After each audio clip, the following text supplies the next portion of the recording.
வணக்கம். சமீபத்துல பாண்டிச்சேரியில ஒருத்தர் புதுசா கட்சி ஆரம்பிச்சிருக்கிறாரு. அவர் யாருன்னா லாட்டரி மார்ட்டினோட மகன். மார்ட்டின் யாருன்னு எல்லாருக்கும் நல்லாவே தெரியும். தெரியாதவங்க இருக்க முடியாது. கடந்த தேர்தல்ல பிஜேபிக்கும் திமுகவுக்கும் இன்னும் பல கட்சிகளுக்கும் தேர்தல் நிதியா பல கோடிகளை கொடுத்ததா சொல்லப்படுது. தேர்தலுக்கு பணம் கொடுத்ததால மத்திய அரசு கூட லாட்டரி மார்ட்டினுக்கு ரொம்ப நெருக்கமா இருந்திருக்கிறாரு. மத்திய அரசு கிட்ட இவருக்கு இருக்கக்கூடிய இந்த நெருக்கத்துல அவரு ஒரு கோரிக்கை எதுவும் வச்சிருப்பார் போல. அது என்னன்னு நான் நினைக்கிறேன் அப்படின்னா, இந்த பாண்டிச்சேரியை எப்படியாவது எங்களுக்கு கொடுத்துருங்க, பேசாம வித்துருங்கன்னு சொல்லியிருப்பார் போல. மத்திய அரசு கிட்ட இந்த கோரிக்கையை சொல்லிட்டு கூடவே நான் ஒரு 10,000 கோடி தரேன், இல்ல இன்னும் அதுக்கு மேல வேற என்ன எவ்வளவு கோடி வேணாலும் நான் தரேன் அப்படின்னு எதனா டீல் பேசியிருப்பாருன்னு நினைக்கிறேன். மார்ட்டின் இப்படி சொன்னதும் மத்திய அரசு என்ன சொல்லியிருப்பாங்க அப்படின்னு நான் நினைக்கிறேன் அப்படின்னா, நாங்க கொஞ்சம் கொஞ்சமா விற்க முடியாது, நாங்க வித்தா மொத்தமா தான் விற்போம், இப்போதைக்கு அந்த மாதிரியான சட்டம் எல்லாம் எதுவுமே கிடையாது, நீங்க வேணா ஒண்ணு பண்ணுங்க, உங்க மகனை அனுப்பி பாண்டிச்சேரியில ஒரு கட்சி ஆரம்பிக்க சொல்லுங்க. ஏற்கனவே பாண்டிச்சேரியில ஓட்டுக்கு 1000 2000ன்னு மக்களுக்கு கொடுத்துக்கிட்டு இருக்காங்க. ஓட்டுக்கு அண்டா குண்டான்னு குடுக்குறாங்க. கல்லு வீடுனா இதுல வேற ஹாட் பாக்ஸ் கொடுக்குறாங்க. நியூ இயர் தீபாவளினா சிறப்பு பரிசை வேற மக்களுடைய வீடு தேடி எடுத்துன்னு போயிட்டு கொடுக்குறாங்க. உங்க பையன் கட்சி ஆரம்பிச்சா 5-6 எம்எல்ஏ வந்தா அதை வச்சு கொஞ்சம் கொஞ்சமா நம்ம மூவ் பண்ணலாம். பாண்டிச்சேரியே உடனே வித்தா ஏதாவது தப்பா பேசுவாங்க. நாங்க ஏற்கனவே உடையாரான எஸ்ஆர்எம் கல்லூரி பச்சையப்பனுக்கு கொடுத்திருக்கிறோம். யாருக்கு? எஸ்ஆர்எம் கல்லூரி பச்சையப்பனுக்கு கொடுத்திருக்கிறோம். ரிலையன்ஸ் அம்பானிக்கு தனியார் துறையில ரயில்வே எல்லாம் ஓடுது. இப்படி கொஞ்சம் கொஞ்சமா தானே பண்ண முடியும். உடனே வித்தா எங்களுக்கு பெரிய பிரச்சனை வந்துடாது. எங்களுக்கும் விற்கிறதுல எல்லாம் இன்ட்ரெஸ்ட் இருக்கு, ஆர்வம் இருக்கு. பாண்டிச்சேரியை விற்கிறதுனால எங்களுக்கு ஒரு நட்டமும் கிடையாது, பெரிய இழப்பும் கிடையாது. இருந்தாலும் நாங்க நாட்டையே விற்கணும்னு நினைக்கிறோம், அதுதான் எங்களுடைய லட்சியம் அப்படின்னு பிஜேபி எதுவும் சொல்லியிருக்கும் போல மார்ட்டின் அவர்கள்கிட்ட.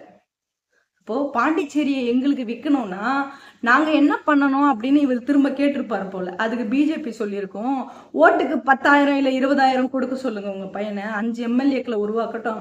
அப்படி உருவாக்குனா அதுக்கப்புறம் நம்ம மொத்தமா டீமா போட்டு நீங்க பாண்டிச்சேரியை பெரிய பிசினஸ் சென்டரா மாத்தணும்னு நினைக்கிறீங்க, அது நாட்டுக்கு வளர்ச்சி தான் அப்படின்னு நாங்க சொல்ல வசதியா இருக்கும்.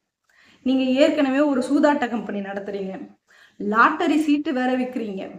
பாண்டிச்சேரிக்கு நீங்க வந்தா நிறைய சூதாட்ட கம்பெனி எல்லாம் வச்சு இன்டர்நேஷனல் லெவல்ல நாட்டெல்லாம் டெவலப் பண்ணிடலாம் அப்படின்னு மத்திய அரசான எங்களுக்கு நம்பிக்கை இருக்கு.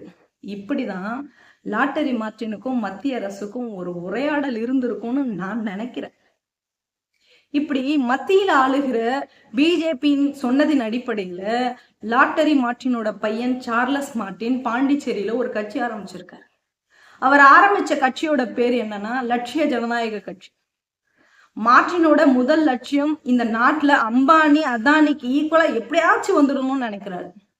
நிறைய பிசினஸ் பண்ணணும், ஃபுல் அஜெண்டாவோட கட்சி ஆரம்பிக்க சொல்லியிருக்கிறாரு அவர் பையனை. லாட்டரி மார்ட்டினோட குடும்பமே ஆளுக்கு ஒரு கட்சியில பொறுப்புல இருக்கிறாங்க. சார்லஸ் பிஜேபியில இருந்தாரு, இப்போ இன்னைக்கு வந்து தனியா ஒரு கட்சி ஆரம்பிச்சிருக்கிறாரு. இவர் மார்ட்டினுக்கு டைசன் ஒரு பையன் இருக்காப்ல, அவரு அம்பேத்கர் பெரியாருன்னு பேசிக்கிட்டு அவரும் ஒரு இயக்கம் வச்சுக்கிட்டு இருக்கிறாப்ல. அப்புறம் அவருடைய மருமகன் இன்னைக்கு தாவேகா விஜய் கூட இருக்காப்ல. ஆதவ அர்ஜுனா உங்க எல்லாருக்கும் நல்லாவே தெரிஞ்சிருக்கும், தெரியாதவங்க இன்னைக்கு இருக்க முடியாது வச்சுக்கோங்களேன். மார்ட்டினுக்கு என்ன அப்படின்னா, பிஜேபி கூட சேர்ந்து பல மாநிலங்களை எப்படியாச்சும் வாங்கிடணும், அந்த மாநிலங்களை வளர்ச்சி போட்டுடணும். எதிர்காலத்துல மருமகனுக்கு மகனுக்கு பசங்களுக்கு எல்லாம் ஒவ்வொரு மாநிலத்தையும் எழுதி வச்சிடும்னு நினைக்கிறாருன்னு நினைக்கிறேன் நான். இந்த திட்டத்தோட முதல் கட்டமா தான் பாண்டிச்சேரியில சார்லஸ் மார்ட்டின் கட்சி ஆரம்பிச்சிருக்கிறாருன்னு நான் நினைக்கிறேன்.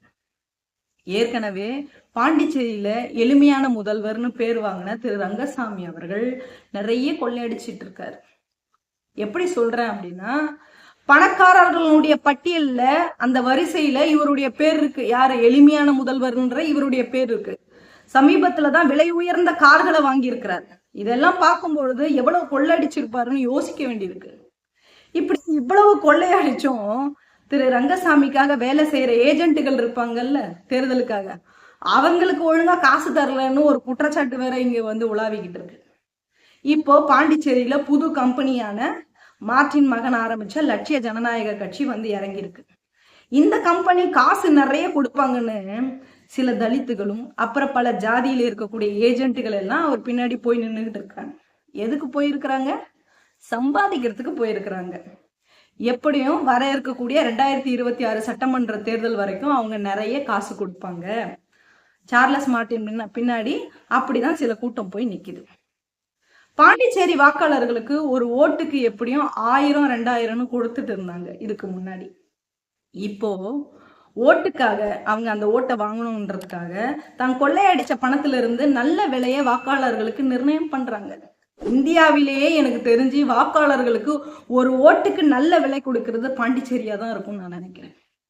மக்கள் எல்லாம் இந்த கட்சி அந்த கட்சி அப்படின்னு கொள்கை கோட்பாடு நமக்காக உழைக்கிறவன் உழைக்காதவன் இதெல்லாம் எதுவும் பார்க்கறதே கிடையாது. நல்ல விலை வந்தா மக்களும் தன்னுடைய வாக்குகளை விற்கிற நிலைமையில தான் இருக்கிறாங்கன்றது உண்மையாவே வருத்தப்பட வேண்டிய ஒரு விஷயமா இருக்கு. இதுதான் இன்னைக்கு பாண்டிச்சேரியில இருக்கக்கூடிய ஒரு நிலைமையா இருக்கு. இந்த விஷயத்த நான் சொல்லும் பொழுது நக்கல் அடிக்கிற மாதிரி பேசுறதா இருந்திருக்கும். இவங்க இந்த மாதிரி ஆட்கள் சமூகத்திற்கு ஆபத்தானவர்கள் அப்படிங்கிறத புரிய வைக்கணுங்கிறதுக்காக தான் என்னுடைய நடை அப்படி இருந்திருக்கும். இங்க பிரெஞ்சு இந்தியன் கம்பெனி, கிழக்கிந்திய கம்பெனி மாதிரி உருவாக முயற்சிக்கிறாங்க. இப்படி எல்லாம் ஜனநாயகத்தின் அடிப்படை கூறுகளை சிதைக்கின்ற செயலா தான் இவங்க எல்லாம் செய்யறாங்க. இந்த கொள்ளையர்கள் கிட்ட இருந்து மக்கள் விழிப்போடு இருக்கணும். இவங்க எல்லாம் அரசியலை விட்டே விரட்டி அடிக்கப்பட வேண்டியவர்கள் என்பது மக்கள் உணரணும் அப்படின்னு நான் கேட்டுக்கிறேன். இது போன்ற அரசியல் சமூகம் சார்ந்த வேறொரு செய்திகளோட பேசுவோம். நான் உங்கள் பவானி இளவேனில். இது வாய்ஸ் ஆஃப் டெமோக்ரஸி. நன்றி.